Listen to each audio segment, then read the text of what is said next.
Hello दोस्तों, आज हम लोग करेंगे इन्वायरमेंट एंड इकोलॉजी के महत्वपूर्ण करेंट अफेयर्स। और ये हमारे यूपीएससी प्रीलिम्स के लिए काफ़ी हैं, महत्वपूर्ण है। और इसके अलावा जो पीसीएस के भी एग्ज़ाम होने वाले हैं उसके लिए भी महत्वपूर्ण है, क्योंकि इन्वायरमेंट के पोर्शन आजकल किसी भी एग्ज़ाम में काफ़ी महत्वपूर्ण भूमिका निभा रहे हैं। तो चलिए हम लोग शुरू करते हैं। सबसे पहले हम लोग देख रहे हैं जंतु एवं पादप खोज रिपोर्ट 2015। यह रिपोर्ट 2015 में जारी किया गया था और इसे कौन जारी किया था? पर्यावरण वन मंत्रालय द्वारा जारी किया गया था। किसके सहयोग से? BSI and JSI. तो ये क्या है? Botanical survey of India and geological survey of India.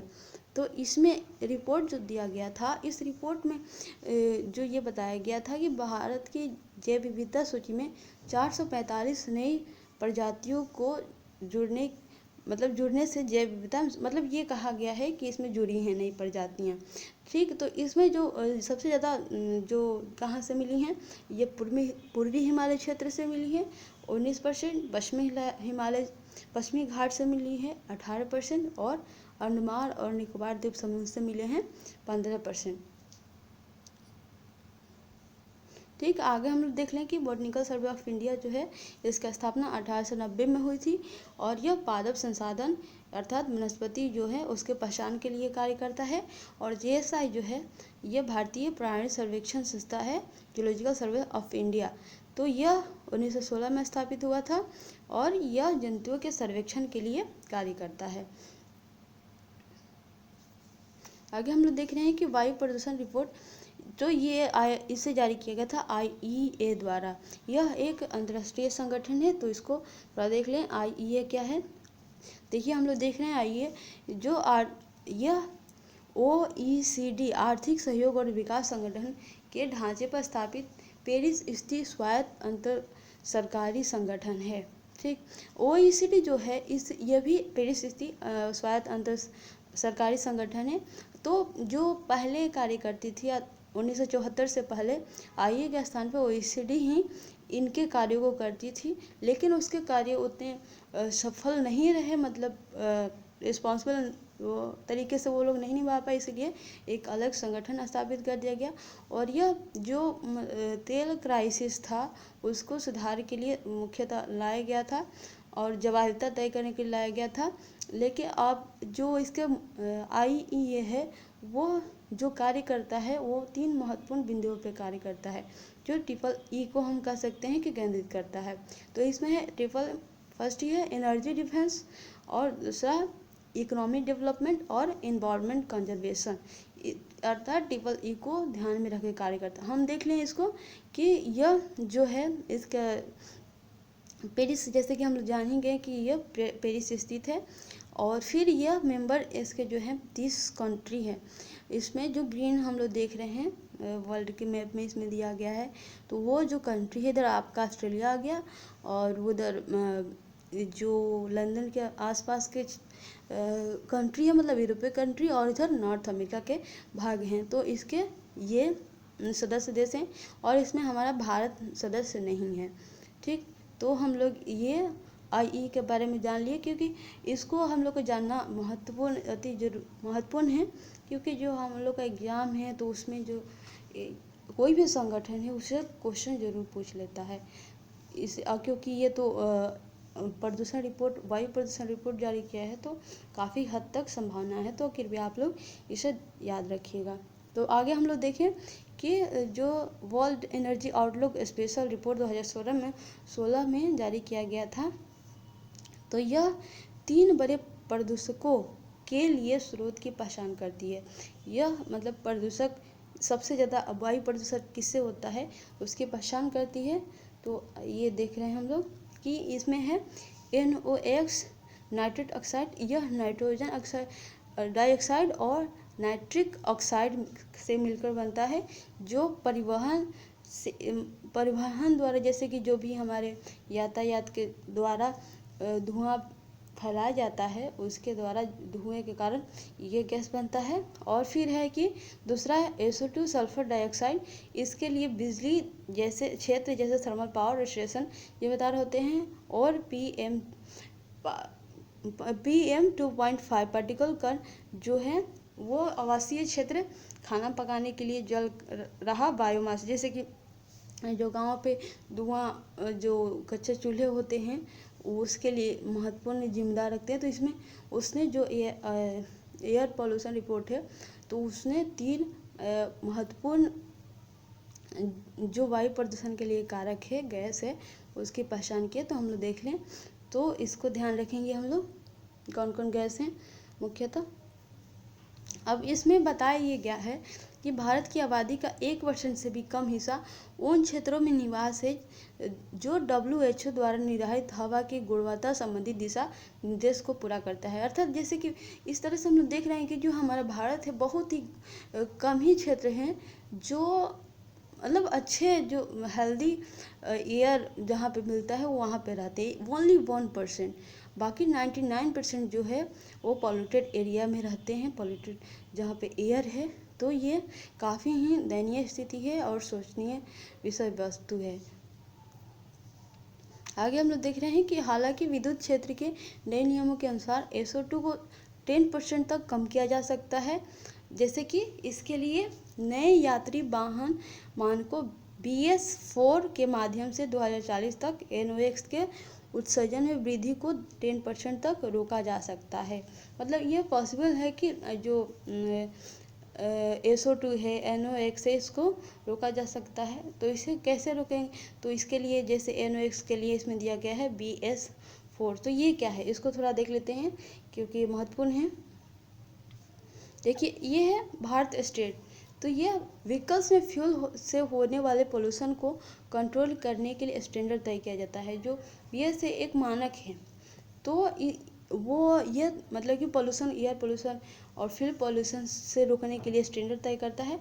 और ये इमिशंस नॉर्म्स है, मतलब उत्सर्जन को कम करने के लिए, जैसे कि BS1 हुआ, BS2 हुआ।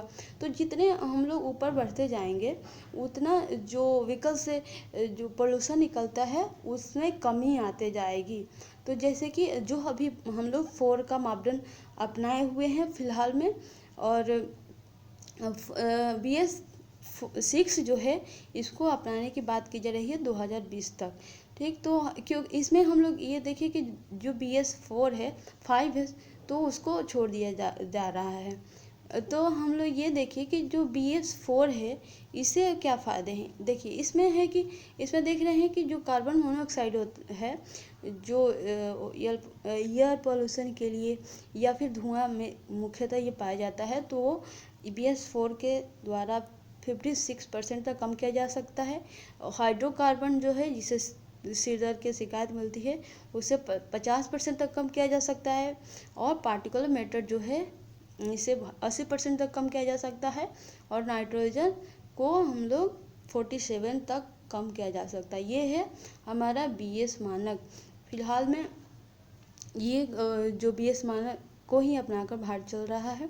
ठीक, तो इसको हम लोग ज़रूर ध्यान रखेंगे और ये काफ़ी एग्ज़ाम के पॉइंट ऑफ व्यू से तो काफ़ी ही महत्वपूर्ण है। ठीक, तो ये BS4 को अपनाएंगे तो उससे कमी की जा सकती है जो NOx के उत्सर्जन में, मतलब कि मिशंस में। आगे हम लोग देख रहे हैं कि जो गरीब परिवार के लिए, जैसे कि चूल्हा जो जलाते हैं तो उसके लिए फ़िलहाल में हमारे सरकार है उसके लिए कार्य भी कर रही है। जैसे प्रधानमंत्री उज्ज्वला योजना के तहत LPG गैस उपलब्ध कराई जा रही है, सौर कुकर उपलब्ध कराए जा रहे हैं।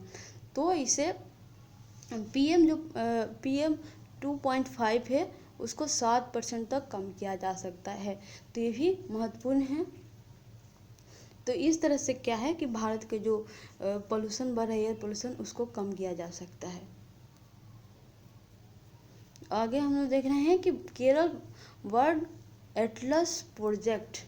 तो ये क्या है, केरल द्वारा जारी ये प्रोजेक्ट देश के सभी राज्यों में पक्षियों के वितरण और उनकी बहुलता के मापन के लिए महत्वाकांक्षी है। जैसे कि ये एटलस जारी करेगा जिसमें कि पूरे देश से क्या करेगा कि ये पक्षियों के मैपिंग, जैसे कि हम लोग जो मैपिंग करते हैं जैसे कि कृषि का या फिर जो जैव विविधता क्षेत्र उससे संबंधित मैपिंग की जाती है, वेटलैंड जो भूमि है उसके संबंधित मैपिंग की जाती है। तो ये जो है केरल जो है वर्ड स्पेशली वर्ड के लिए मैपिंग तैयार करेगा, और ऐसा करने वाला यह पहला राज्य है जो वर्ड की मैपिंग तैयार करेगा। वैसे इसमें कहा गया है कि इससे पहले जो है मैसूर जो शहर है, एक शहर, वो ऐसा मतलब प्रोजेक्ट लाया था, लेकिन पूरे देश में या पूरे राज्य में इस तरह से लागू है ये नहीं हुआ। ठीक, वैसा करने वाला पहला राज्य केरल ही है। और इसमें देख रहे हैं कि यह कार्यक्रम केरल के वायनाड जिले में स्थित एक संरक्षण संगठन humus centre for ecology and world life द्वारा वर्ल्ड मतलब कि यह जो कार्य किया जाएगा, मैपिंग किया जाएगा, यह humus centre of for ecology and world life और फिर वर्ल्ड काउंट इंडिया ई वर्ल्ड के सहयोग से इसको कार्यक्रम को पूरे वर्ल्ड में चलाया जाएगा और मैपिंग की व्यवस्था की जाएगी। यह हमारा रहा केरल वर्ल्ड एटलस प्रोजेक्ट। ये भी पूछ सकता है क्योंकि स्पेशली पक्षियों के लिए कार्यक्रम मतलब मैपिंग के लिए प्रोजेक्ट चल रहा है, तो ये हमारे लिए महत्वपूर्ण हो सकता है। ये एग्जाम के पॉइंट ऑफ व्यू से काफ़ी महत्वपूर्ण है, तो इसे आप लोग ध्यान में रखिएगा। आगे हम लोग देख रहे हैं स्वच्छ गंगा मिशन। ये तो इसमें से क्वेश्चन तो बहुत संभावना है कि इसमें से क्वेश्चन पूछे। अब किस तरह से पूछता है, इसमें टोटल जो व्यू है उसको कवर किए जाने की कोशिश की गई है। तो हम लोग देख रहे हैं कि स्वच्छ गंगा मिशन जो है यह इसके अंतर्गत 2 से 31 परियोजनाएं विभिन्न राज्यों में चलाई जा रही हैं। 2 से 31 इतनी सारी परियोजनाएं हैं उसके अंतर्गत चलाई जा रही हैं। और फिर जो है यह क्या है, यह प्रदूषण को नियंत्रित करने के लिए है स्वच्छ गंगा मिशन और इसके परियोजनाएं। तो किस तरह के प्रदूषण हम लोग देख रहे हैं कि खुले नालों के माध्यम से प्रवाहित अवशिष्ट जल का अवरोधन कर मार्ग को परिवर्तित किया जाएगा और जैव उपचार किया जाएगा। ठीक, तो ये है जैव उपचार। क्या है जैव उपचार? है कि जैसे कि अगर कोई भी नाला वगैरह है, ठीक, तो उसको सीधे डायरेक्ट किसी एरिया में खुले में ना प्रवाहित करके ना छोड़ के, उसके लिए एक मतलब कि प्रोजेक्ट और उसे मतलब कि जैसे कि यहाँ पे लिखा हुआ है कि सीवेज बनाया जाएगा, सीवेज उसके उपचार किया जाएगा। जैसे कि जो भी गंदा पानी है उसको थोड़ा अच्छा करके उसको खेती के लिए भेजा जाएगा। फिर उससे जो गंदगी है जैसे कि अवशिष्ट पदार्थ है उससे ये किया जाएगा कि उससे ऊर्जा उत्पादित हो। तो इस तरह से जो मतलब कि वो जो जैव उपचार के तहत किसी भी खतरे को रोक दिया जाता है, जैसे कि उसको अच्छे क्षेत्र में प्रयोग करके उस कचरे को नुकसान से बचाया जा सकता है, इसे जैव उपचार कहेंगे। ठीक, तो आगे हम लोग देख रहे हैं कि ये सीवेज बनाया जाएगा, बहिस्तरावी उपचार संयंत्र बनाया जाएगा तो इसके द्वारा। और फिर गंगा के तट पर स्थित 16 से अधिक पंचायतों को खुले में शौच से मुक्त बनाने का लक्ष्य रखा गया। जैसे कि गंगा के तट पर जो भी राज्य हैं उसमें 1600 पंचायतों को खुले जैसे कि मुक्त किया जाएगा, खुले में शौच से मुक्त किया जाएगा। उसके अलावा 8 जैव विविधता मतलब कि जो गंगा किनारे हैं 8 जैव विविधता क्षेत्र को पहचान की गई है। इसमें इसके सहायक नदियाँ भी शामिल है। तो ये रहा हमारा जो स्वच्छ गंगा के अंतर्गत प्रदूषण किस किस क्षेत्र में और कैसे कैसे उसको रोका जा रहा है, किस क्षेत्र में रोका जा रहा है, इसको हम लोग ध्यान में रखेंगे क्योंकि इससे भी क्वेश्चन पूछ सकता है। आगे हम लोग देख रहे हैं कि स्वच्छ गंगा मिशन है, इसके मतलब कि जो कार्य किया जाएगा, किस तरह से कार्य किया जाएगा, उसकी संरचना कैसे है, कौन कौन इसमें शामिल है वो देख लेते हैं। तो इसमें है कि कैबिनेट सचिव की अध्यक्षता में एक राष्ट्र स्तरीय समिति से सहयोग प्राप्त किया जाएगा। एक राष्ट्र स्तरीय समिति रहेगा जो कैबिनेट सचिव, उसमें कैबिनेट सचिव की अध्यक्षता रहेगी। फिर है कि राज्य स्तर पे रहेगा तो इसमें प्रमुख जो राज्य प्रमुख सचिव होगा उसको अध्यक्षता रहेगी। और फिर जिला स्तर पे जिला कलेक्टर जो होता है डिस्ट्रिक्ट मजिस्ट्रेट वो इसकी समिति का प्रमुख रहेगा, अध्यक्षता करेगा। ठीक, तो इस तरह से विभिन्न पार्ट में इसको त्रिस्तरीय प्रणाली पे इसको डिवाइड किया जाएगा, ताकि जिससे कि अच्छे से अच्छे ढंग से स्वच्छ गंगा मिशन को कार्यान्वित किया जाए। और ये देख लें कि जो स्वच्छ गंगा मिशन है, इसके अध्यक्ष जो हैं हमारे प्रधानमंत्री हैं, और उन राज्यों के मुख्यमंत्री जहाँ से गंगा गुजरती है। फ्रेंड्स, इसको आप लोग ज़रूर ध्यान दीजिएगा, क्योंकि ये एक एग्जाम में पूछ लेगा और शायद पूछा हुआ भी है कि इस पे प्रत्येक जहाँ पे गंगा गुजरती है उसके जो सीएम्स हैं, इसके सदस्य हैं कि नहीं हैं। तो यहाँ पे हम लोग को ध्यान देना है कि इसके जहाँ पे ये गंगा गुजरती है, जैसे यूपी हुआ, बिहार हुआ, पश्चिम बंगाल हुआ, उत्तराखंड हुआ, झारखंड हुआ, तो इन राज्यों के जो सीएम्स हैं तो उनके ये इसके सदस्य रहेंगे, और इसके अध्यक्ष जो रहेगा प्रधानमंत्री रहेगा।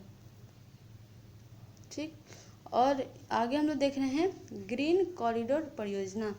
यह राज्यों के लिए है, और यह किसके द्वारा चलाया जा रहा है? अंतर्राज्यीय ट्रांसमिशन घटक संबंधित राज्य, जैसे इंटरस्टेट और अंतर्राज्यीय घटक पावर, इसके द्वारा इसको ग्रीन कॉरिडोर परियोजना चलाया जा रहा है। और इसके देखें, इसके 2 भागों में लागू किया जाएगा। पहला, जैसे कि ये जो ग्रीन कॉरिडोर परियोजना, ये मतलब कि जैसे कॉरिडोर हम लोग देख गलियारा है, इसके वर्ड से ही हम लोग को पता चले, तो ऐसा गलियारा निर्माण किया जाएगा जो क्या करेगा कि पहला तो है कि जो रिन्यूएबल एनर्जी के स्रोत हैं, जैसे कि जो समृद्ध इसमें राज्य हैं, उन राज्यों को एक दूसरे को जोड़ा जाएगा। दूसरा वो है कि जो आंध्र प्रदेश, मध्य प्रदेश, कर्नाटक, राजस्थान के सौर पार्क के जो सोलर एनर्जी के सोर्स हैं, उसको भी आपस में जोड़ा जाएगा।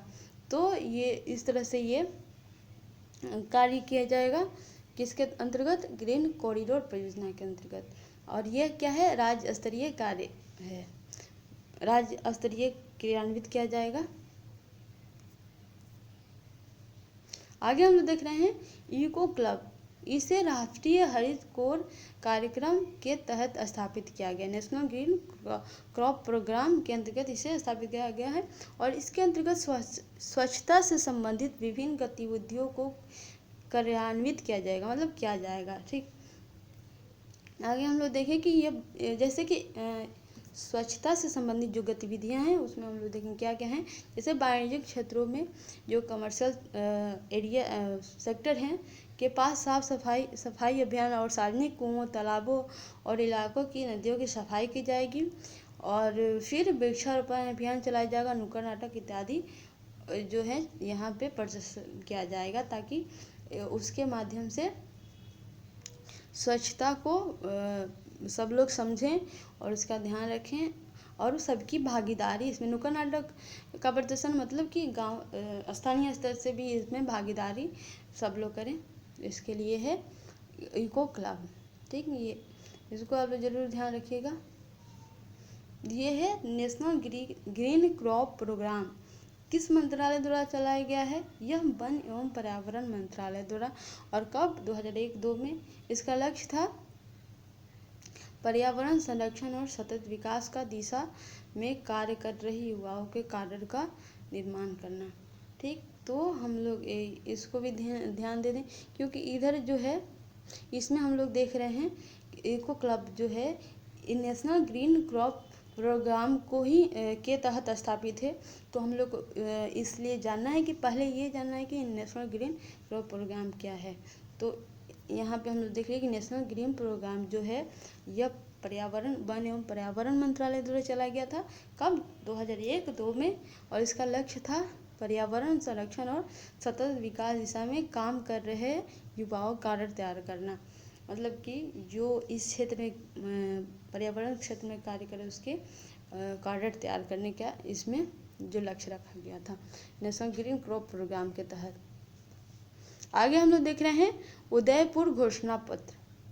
उदयपुर घोषणा, तो ये क्या है कि जो ब्रिक्स आपदा प्रबंधन पे अगस्त में ब्रिक्स मंत्रियों की एक बैठक हुई थी जो उदयपुर में हुई थी।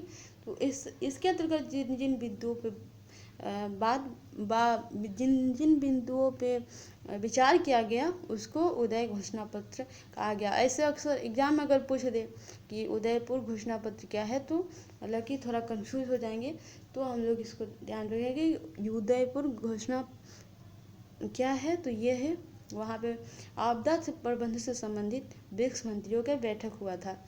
ठीक, इसमें आपदा से और है कि इसमें क्या चर्चा किया गया था उदयपुर घोषणा में, तो इसमें जैसे कि इसमें आपदा से संबंधित मुद्दों एवं चुनौतियों के लिए एक साझा सूत्र रखा जाएगा, जो है आपदा जोखिम में कमी को मुख्यधारा में लाना, आपदा पूर्व चेतावनी प्रदान करने के लिए उन्नत प्रौद्योगिकी मतलब जो टेक्नोलॉजी का उपयोग करना, और फिर आपदा के बाद पुनर्वास और पुनर्निर्माण के लिए पर्याप्त कोष की व्यवस्था करना। सदस्य राष्ट्रों की ने आपदा जोखिम प्रबंधन के लिए एक समर्पित संयुक्त कार्यदल की स्थापना की बात की। तो इसके अंतर्गत ये मुख्य जो है इसमें विचार किया गया, और इसके लिए एक संयुक्त कार्यबल की भी स्थापना की बात की गई। जो संयुक्त कार्यबल है वो 3 वर्ष के लिए कार्य करेगा, और उसके लिए इसमें रोड मैप तैयार किया गया, उस पर समझौता किया गया। एक और फिर है कि जो आपदा ब्रिक्स देश हैं वो लोग ये संयुक्त कार्य योजना के अंतर्गत कार्यबल योजना के अंतर्गत जो क्या करेंगे, आपस में सूचनाओं का, जैसे आपदा से संबंधित आपस में प्रौद्योगिकी मतलब टेक्नोलॉजी है, नई नई टेक्नोलॉजी के उसको आदान प्रदान करेंगे और एक दूसरे का सहयोग करेंगे, जिससे कि विभिन्न तरह की आपदाओं से निपटा जा सके। तो इसको ये सब चर्चा किया गया था कि इसमें उदयपुर घोषणा में, और यह कब हुआ था, अगस्त में हुआ था। कहाँ पे, उदयपुर, क्योंकि इसके नाम से ही लग रहा है उदयपुर। ठीक, और उदयपुर कहाँ में है, राजस्थान में। ठीक, हम लोग देख लें, देखिए यहाँ पे हम लोग देख रहे हैं कि प्राकृतिक संरक्षण के लिए अंतर्राष्ट्रीय संघ IUCN international union for conservation of nature and natural resources. तो यहाँ पे इसको मैंने क्यों डाला, इसलिए मैंने डाला कि आगे जो भी हम लोग न्यूज़ देखेंगे उसमें IUCN के महत्वपूर्ण मतलब कि योगदान रहा है, उसके विभिन्न क्षेत्रों में हम लोग देखने को मिलेंगे। तो पहले ये जानने की ये क्या है, तो ये है, यह प्राकृतिक संसाधनों के प्राकृतिक संरक्षण टिकाऊ उपयोग के लिए काम कर रहे एक अंतर्राष्ट्रीय संगठन है। तो ये जैसे कि आपदा प्राकृतिक संसाधन है उसके संरक्षण के लिए, और कैसे मतलब कि अच्छे तरीके से इसका यूज हो, इसके लिए ये कार्य करेगा। और इसका जैसे कि इसमें लिखा है मिशन जो है यह मतलब कि इस पूरे समाज को, दुनिया भर में सभी समाज को जो इससे प्रभावित है उसके लिए कार्य करेगा, और फिर वो समाज को भी मतलब कि समाज को प्रोत्साहित करने के कार्य करेगा, जो मतलब पर्यावरण को जान सके, उसके महत्व को समझ सके, उसको संरक्षण प्रदान कर सके। तो ये जो है इससे संबंधित IUCN कार्य करता है। और फिर इसकी स्थापना जो हुई हम लोग देख रहे हैं कि 5 अक्टूबर 1948 में हुई। और फिर यह जैसे कि हम लोग देख लें कि इंटरनेशनल ऑर्गेनाइजेशन है, और यह इसके जो ये स्थित है स्विट्जरलैंड ग्लेनविडी में स्थित है। तो ये IUCN हमारे एग्ज़ाम के पॉइंट ऑफ व्यू से काफ़ी महत्वपूर्ण है, तो इसको हम लोग लेके चले, और फिर आगे भी इसका कई जगह जिक्र आएगा, तो देखते हैं। जैसे कि ग्लोबल ग्रीन अवार्ड किसे मिला, यह डॉक्टर ध्रुव ज्योति घोष को मिला है। ठीक, इसको ये ग्लोबल ग्रीन अवार्ड, यह ल्यूक हॉफमैन पुरस्कार को ग्लोबल ग्रीन अवार्ड के रूप में जाना जाता है। और इसे किसने दिया है, इसे IUCN द्वारा दिया गया। देखिए हम लोग, मैंने कहा कि इसके आगे जो भी न्यूज़ आएंगे उसमें IUCN के जिक्र रहेगा। तो IUCN द्वारा इसे दिया गया, इसको ये हमारे एग्जाम के पॉइंट ऑफ व्यू से महत्वपूर्ण है, क्योंकि जो ये पुरस्कार मिला ये भारतीय हैं, डॉक्टर ध्रुव घोष। तो इनके बारे में हम लोग जान लेते हैं। देखिए यहाँ पे लिखा हुआ है कि डॉक्टर ध्रुव ज्योति घोष, इन्होंने जो जैसे कि मैंने पहले ही बताया कि ये प्रथम भारतीय हैं। और क्यों मिला, यह कोलकाता आर्द्र भूमि ईस्ट कोलकाता वेटलैंड का मैपिंग किया। तो इसके लिए तो अब जाने कि जो कोलकाता आर्द्र भूमि है, एक ईस्ट कोलकाता वेटलैंड है, वो क्या है उसको देख लेते हैं। जैसे मैपिंग के द्वारा इन्होंने बताया कि जो ईस्ट कोलकाता वेटलैंड है, यह 100 वर्ग किलोमीटर में फैले जल निकायों की एक पट्टी है। ठीक, और यह क्या हुआ है, इसके साथ ये हुआ है कि मछली के मतलब कि जो मछली के तालाब हैं वो यहाँ पे अवैध रूप से लगातार भरे जा रहे हैं, क्योंकि कोई भी वहाँ पे कार्य शुरू करना होगा या फैक्ट्री वगैरह स्थापित करना होगा, तो इसके लिए वो अवैध रूप से यहाँ पे भराई हो रही है तालाबों की, और इस कारण से जो ये वेटलैंड है, इस वेटलैंड है, यह सिकुड़ते जा रहा है। और यह ईस्ट कोलकाता वेटलैंड है क्यों महत्वपूर्ण है, क्योंकि रामसर आर्द्र भूमि कन्वेंशन जो हुआ था उसमें इसे अंतर्राष्ट्रीय महत्व के आर्द्र भूमि वेटलैंड घोषित किया गया था। अब जानने की रामसर आर्द्र भूमि रामसर वेटलैंड कन्वेंशन क्या है। तो यह जैसे कि ईरान में हुआ था, और यह रामसर नामक स्थान पे ईरान में हुआ था, इसलिए इसे रामसर वेटलैंड कन्वेंशन की कहा जाने लगा। ठीक, तो ये कब हुआ था, 1971 में। लेकिन जो इसके मतलब वेटलैंड, इस पर जो विचार किया गया वो कब से लागू किया गया, 1975 से लागू किया गया। ठीक, तो ये हम लोग आर्द्र भूमि रामसर सम्मेलन एग्जाम में पूछ भी चुका है, और एग्जाम के पॉइंट ऑफ व्यू से काफ़ी महत्वपूर्ण है। और इसमें जो ईस्ट कोलकाता वेटलैंड है, ये भी इससे जुड़ा हुआ है, और इससे संबंधित हमारे प्रमुख जो डॉक्टर ध्रुव ज्योति घोष हैं, उनको पुरस्कृत किया गया है। तो ये काफ़ी महत्वपूर्ण मुझे लग रहा है, और आप लोग भी इसे ज़रूर ध्यान रखिएगा, एग्जाम में पूछे जाने की काफ़ी संभावना है। ठीक,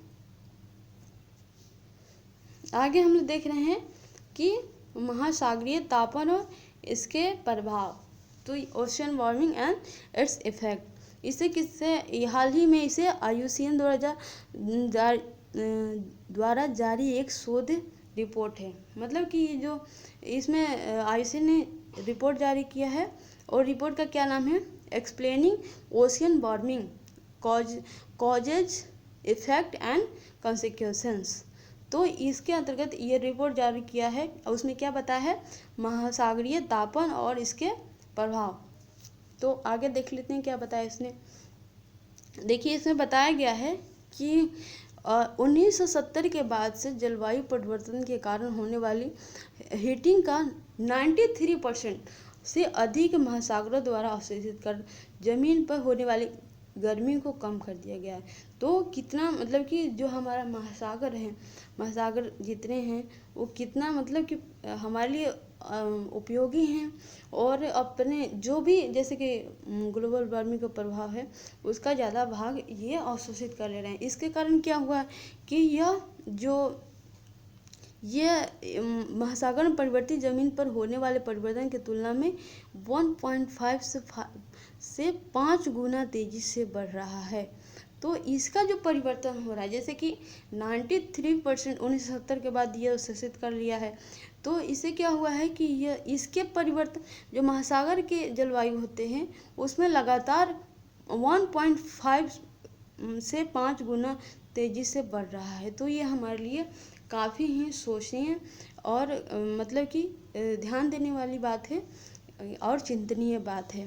तो इसे किसके द्वारा जारी किया गया था, यह महासागरीय तापन और इसके प्रभाव IUCN द्वारा जारी किया गया था। किस नाम से, explaining ocean warming causes effect and consequences. तो ये हमारा मतलब पूछ सकता है कि जो IUCN है उसके द्वारा जो क्या बताया गया है महासागर के बारे में, और फिर महासागर के जो परिवर्तन हो रहे हैं जलवायु, तो पृथ्वी की तुलना में कितना ज़्यादा परिवर्तित हो रहा है उसमें, तो 1.5 से 5 गुना ज़्यादा। ठीक, तो इसको हम लोग ये भी एग्ज़ाम के पॉइंट ऑफ व्यू से काफ़ी ही महत्वपूर्ण है। आगे हम लोग देख रहे हैं IGI, ये है, 1 मिनट पानी पी लेती हूँ।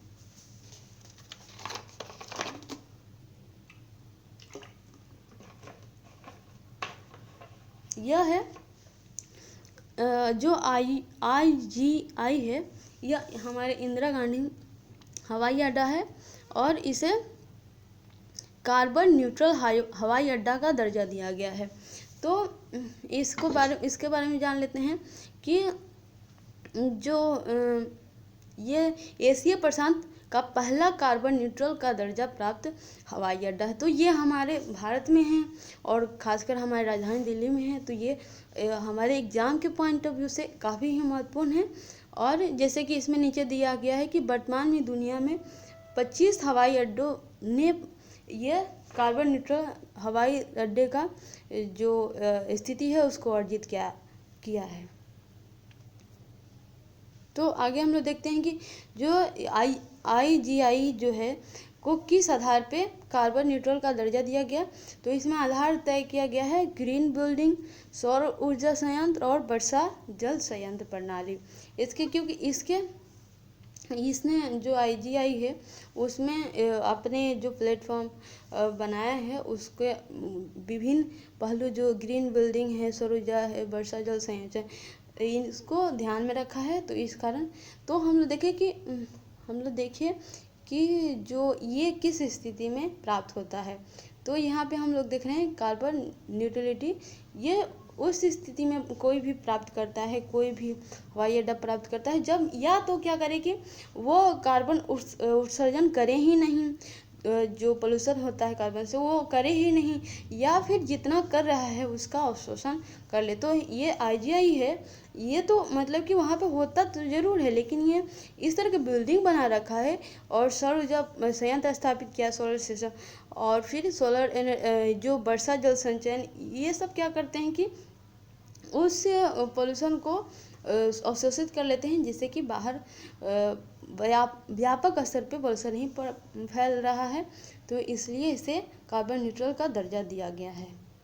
तो हम लोग देख लिए इसमें कि किसे मिला है, IGI को, और फिर क्या मिला है, ये मिला है आपका कार्बन न्यूट्रल हवाई अड्डे का, और ये भारत में यह एशिया प्रशांत का पहला कार्बन न्यूट्रल दर्जा प्राप्त हवाई अड्डा है। तो इसको ज़रूर हम लोग ध्यान रखेंगे, ये भी एग्ज़ाम के पॉइंट ऑफ व्यू से काफ़ी महत्वपूर्ण है। आगे हम लोग देख रहे हैं कि स्वदेशी GM का विकास, जेनेटिकली मॉडिफाइड, ये क्या है। हम लोग जैसे कि कपास की खेती करते हैं तो उसके लिए मोनसेंटो जो कंपनी है, तो उससे जो विदेशी कंपनी है उससे हम लोग बीज लेते हैं, हमारे किसान बीज लेते हैं जो जेनेटिकली मॉडिफाइड होता है, अर्थात इसके जो बीज हैं और इसके जो फसल हैं वो कीड़ों से प्रभावित, जो जितने इसके कीड़े हैं उससे प्रभावित नहीं होता है। तो इसे जेनेटिकली मॉडिफाइड कहते हैं, जिसके जीन में हस्तांतरित किया जा चुका है। तो लेकिन भारत ने भी इस क्षेत्र में स्वदेशी GM का विकास कर लिया है, जो हमारे लिए काफ़ी ही खुशी की विषय है। तो इसमें देख लेते हैं कौन कौन से हैं। पहला देख रहे हैं हम लोग क्राई आइस, दूसरा है टर्मा 12। तो क्राई आइस जो है इसे बैसिलस थोरिजेनियस से अलग किया गया है, और फिर जो TMA 12 जो है इसे टेक्टरिया मैक्रोडोनेटा के मतलब इसे अलग किया गया है, और यह एक प्रकार का फर्न है। तो ये दो तरह के हैं। और किसने इसे खोज किया है, तो जैसे क्राई आइस है, इसको देखिए, इसे जो खोज किया है दिल्ली CGMCP। तो ये क्या है, दिल्ली स्थित जो विश्वविद्यालय है उसके अंतर्गत centre for genetic manipulation of crop plants, इसने इसकी खोज की है। और दूसरे की खोज की है जो TMA 12 है उसकी खोज की है NBRI। तो यह है राष्ट्रीय वनस्पतिक अनुसंधान संस्थान जो लखनऊ में स्थित है। तो यहाँ पे मैंने जैसे पहले ही बताया कि जैसे कि मोनसेंटो जो कंपनी उससे हम लोग हमारे किसान खरीदते थे, जिससे कि मतलब कि थोड़ा कॉस्टली पड़ता था, और फिर एक तरह से हम लोग विदेश पे डिपेंड थे। तो यहाँ पे अगर भारत में ही इसका विकास हो गया है तो हमारे किसान और हमारे भारत के लिए काफ़ी ही उपयोगी और महत्वपूर्ण है। तो इसको भी, ये भी काफ़ी ही महत्वपूर्ण एग्जाम के पॉइंट ऑफ व्यू से लग रहा है, तो इसे भी आप लोग ध्यान दीजिएगा। और इसमें आप लोग सोच रहे होंगे कि मैं सभी कह रही हूँ कि एग्ज़ाम के पॉइंट ऑफ व्यू से काफ़ी महत्वपूर्ण है, तो मैंने उसी को कवर किया है इन्वायरमेंट न्यूज़ के अंतर्गत, जो हमारे एग्ज़ाम के दृष्टि से काफ़ी महत्वपूर्ण है, और उन्हीं पहलू पे मैंने बात किया है। ठीक, आगे हम लोग देख रहे हैं हेरिटेज हीरो अवार्ड। ये किसे मिला है? ये विभूति लहर को मिला है। और यह किसने दिया है? IUCN ने द्वारा दिया गया है। IUCN देखिए, इस बार अभी भी फिर इसका जिक्र आ गया। और आगे हम लोग देखते हैं कि जो विभूति लहर है उन्होंने क्या किया है कि इनको हेरिटेज हीरो अवार्ड मिला है। इसमें इनके कार्य हैं, ये पिछले 2 दशकों से मानस राष्ट्रीय उद्यान क्षेत्र के घास के मैदान, वनस्पति और जीवों को बचाने के लिए कार्य किए। तो मानस राष्ट्रीय उद्यान कहाँ है, नेशनल पार्क कहाँ है? ये है हमारे जो असम है वहाँ पे है। और इसके मतलब कि जो बचाने के लिए, उसके वनस्पति के विकास के लिए, उसके लिए इन्होंने कार्य किया है। और इनके अन्य कार्य भी हैं। यह पूर्वोत्तर भारत में जैव विविधता के मतलब कि ये काम कर रहे हैं NGO में, जो है आरण्यक के NGO है उसमें कार्य कर रहे हैं, जो पूर्वोत्तर भारत में जैव विविधता के संरक्षण से संबंधित NGO है। NGO का नाम है आरण्यक के। और फिर है कि इन्होंने मानस वन्य जीव अभ्यारण्य को भूटान में स्थित रॉयल मानस राष्ट्रीय उद्यान से, मतलब रॉयल मानस नेशनल पार्क से जोड़ने का में महत्वपूर्ण भूमिका निभाई है। तो ये जो हमारे मानस जो भारत में है, और रॉयल मानस राष्ट्रीय उद्यान जो है वो जो है भूटान में उसको जोड़ने का इन्होंने महत्वपूर्ण भूमिका निभाई है। तो थोड़ा हम लोग मैप देख लें, तो हम लोग देख रहे हैं मैप जो देख रहे हैं यहाँ पे, इधर हमारे जहाँ पे पॉइंट किया हुआ है तो मानस है, और उसके ऊपर हम लोग जस्ट देख रहे हैं कि रॉयल मानस नेशनल पार्क है। तो इसको क्या किए हैं कि मतलब कि ऐसे तो भौगोलिक दृष्टि से देखा जाए तो उधर तक जो मानस है वहाँ तक मतलब कि उसकी कुछ क्षेत्र इधर आए, इधर इसका क्षेत्र उधर गया है। तो इस तरह से जैसे कि इन्होंने इसलिए जोड़ा ताकि क्या हो कि व्यापक स्तर पर जैव विविधता को बचाया जा सके, मतलब कि विभिन्न जो उसमें वनस्पतियां हैं, जीव जंतु है, जानवर हैं, उसको बचाया जा सके, उसका संरक्षण प्रदान किया जा सके। तो इस क्षेत्र में इनके सराहनीय कार्य रहा है, इसके लिए इनको द हेरिटेज हीरो अवार्ड मिला है। तो हमारे लिए काफ़ी महत्वपूर्ण है और काफ़ी गर्व का विषय भी है, और एग्जाम के पॉइंट ऑफ व्यू से भी काफ़ी महत्वपूर्ण है। ठीक, तो ये है कि जो इसे कौन देता है? IUCN देता है। और किस लिए? यह इसका जो उद्देश्य है, यह प्राकृतिक विश्व धरोहर स्थलों के महत्व को पहचानने वाले लोगों को प्रेरित करना और सामूहिक रूप से उनके संरक्षण में निवेश करने की आवश्यकता को, जैसे कि यह जो भी प्राकृतिक धरोहर है उसके मतलब उसके लिए ये जो कार्य करते हैं, उसके संरक्षण के लिए कार्य करते हैं, उसमें उसके लिए देता है IUCN, ताकि उससे प्रोत्साहित होके अन्य लोग भी करें और ज़्यादा संख्या में लोग इसके लिए आकर्षित हों, संरक्षण के लिए प्राकृतिक विश्व धरोहर के। ठीक, आगे हम लोग देख रहे हैं कि लॉगर फॉल्कन, यह क्या है? यह बाज है। बाज वर्तमान समय में मदुरै के अरितापति चट्टान की चोटी पर इस प्रजाति के केवल 2 पक्षी शेष रह गए हैं। तो यह काफ़ी चिंता का विषय है, और इसके जो संख्या में गिरावट आने का मुख्य कारण जो है वो मदुरै जो है उसके ग्रेनाइट और पत्थर के उत्खनन के कारण, और दूसरा खजूर के पेड़ की कटाई, क्योंकि जो ये बाज हैं लॉगर फॉल्कन, यह खजूर के पेड़ पे रहते थे और फिर मतलब कि चट्टानों पे वहाँ पे रहते थे। तो इस कारण ये प्रभावित हुए हैं, और इनकी देखिए संख्या इतना कम हो गया है कि सिर्फ 2 पक्षी बचे हैं।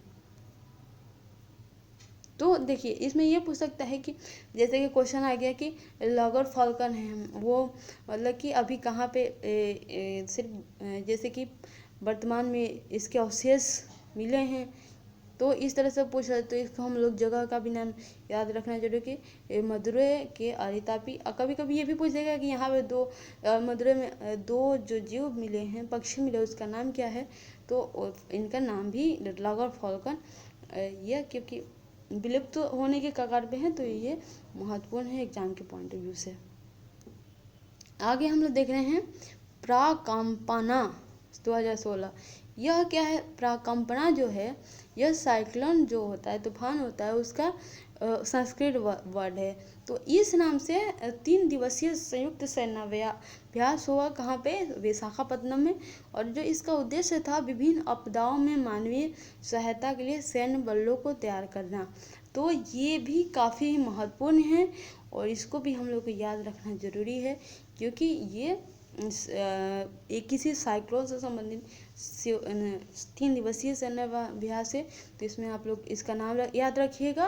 और किससे संबंधित जो प्राकंपना है, तो यह संस्कृत वर्ड है साइक्लोन का। और कहाँ पे हुआ था? ये हुआ था विशाखापत्तनम में। तो आज के लिए इतना ही। हम लोग जुलाई से अगस्त और सितंबर तक जो एनवायरनमेंट के करंट अफेयर हैं उसको हम लोग आज डिस्कस कर चुके हैं। और उसके बाद के जो करंट अफेयर है, जैसे कि अब जो होगा सितंबर के बाद से फिर 3 महीने के लिए जो आगे हैं उसका कवर किया जाएगा। तो आज के लिए इतना ही। कृपया अगर कहीं भी कोई मिस्टेक हो उसके लिए सॉरी। और कोई भी अगर आप लोगों को दिक्कत लगे या फिर कन्फ्यूजन हो तो कृपया कमेंट करें और ज़्यादा से ज़्यादा इसको शेयर करें, क्योंकि जो मतलब कि जो इंग्लिश मीडियम है उसमें तो काफ़ी मैटर्स उपलब्ध रहते हैं इंग्लिश मीडियम के बच्चों के लिए। तो हम जो हिंदी मीडियम के बच्चे हैं उनके लिए कम जो सोर्स है ऑनलाइन वो आईएएस के पॉइंट ऑफ व्यू से उपलब्ध रहते हैं। तो इसे कृपया आप लोग ज़्यादा से ज़्यादा शेयर कीजिएगा ताकि हर कोई इसका लाभ उठा सके। और आज के लिए बहुत बहुत धन्यवाद वॉचिंग फॉर द वीडियो।